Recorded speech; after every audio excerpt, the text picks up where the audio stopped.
going to focus in then on maybe what a slide would look like related to evidence 6, the fact that our R&D has the bandwidth to do this, to take on super speed shoes. And so we might just say, hey, look, product development time has come down from our previous development time, maybe that was last year, maybe that was 2 years ago, to our current development time. So super simplified data here, just for the sake of showing you how I pulled from the evidence chunk of that outline to create a slide. This is also a good time to introduce some of our the 3 tips that I wanted to share about visual delivery. One of them, so right now, maybe you can give a little critique to this slide. You can critique it mentally. You could put some comments in the chat. If you have some ideas of how to improve this slide, I'll give you some suggestions that I thought would be important. One is which, and this is my first tip, and that is to write informative titles to all of your slides. So if we go back and we look at this, product development time, I call that a placeholder type of title. It doesn't really tell your reader or your viewer, if your audience, if you're doing this live, it doesn't tell them anything. I know that this slide is about product development time, but I don't know what your conclusion is. I don't know what your research is about product development time. So if we just change that and say, our R&D department has reduced development time by 40%, already this is a stronger visual because we are crafting the narrative. We are telling the story the way we want people to hear the story. So tip number 1, write informative titles. In fact, I always tell people that I should be able to flip through your PowerPoint deck or whatever software you're using. I should be able to flip through your visual deck and just read your titles and understand your what, why, and the data that supports it with just reading your titles. So that means your titles are going to be longer than you're probably accustomed to seeing because they're actually telling the story with you.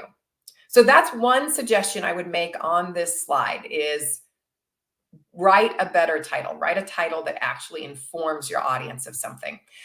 For those of you that read newspapers or online newspapers, think headlines here, where even if you don't read the rest of the article, you kind of know the who, what, where, when, why, and how of the story just from a good headline. Now, I'm not talking about the kinds of headlines that are teasers, that are just trying to entice people to read more. I'm talking about sort of maybe the old-fashioned headlines where the headline of an article itself tells the story, at least in some degree of completeness.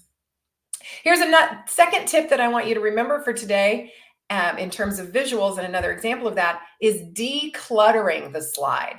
So what are some of the things you noticed that I did to declutter the slide from here to here? Did you catch some of the changes that declutter this? Probably the most obvious is what? The color changes. Instead of these bright reds and greens, the distinction between current and previous development time is still obvious to the learner and to your reader without so much cacophony of visual cues as red and green. Red and green are also really hard for people who experience some degree of color blindness. And so they weren't great color choices to begin with. And then we simply don't need that distraction. There were some other things that I did to clean up this slide. Did anyone catch other things that I did to clean up this slide? We had this, and we moved to this. What else is different? Did you catch? This one's pretty subtle. I made the font smaller so that the title is all one line, which gives us a little more white space, which is always a decluttering strategy. And I aligned this title to the y-axis of my graph, which is always a helpful alignment. Yes, Eunice caught it. I got rid of the trend lines or the grid lines. They served no particularly if you see the grid lines here, the trend lines, they're not useful. Sometimes they are, sometimes you need them, but in this case, they weren't really serving us. So I de-emphasized those trend lines. Great catch, Eunice. So those are a few things that we can do to declutter. I'll show you some more examples of decluttering, give you another shot at trying to guess them here in a little bit with some more audience participation. But that's pro tip number 2, declutter. So number 1 is write informative headlines. Number 2 is declutter. And number 3 is try to focus your audience's attention on what you want them to notice.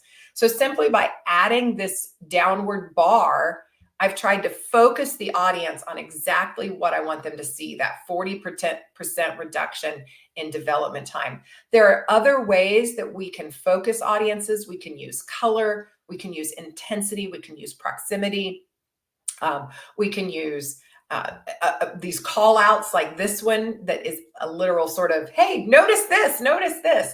All of those are ways to focus your audience.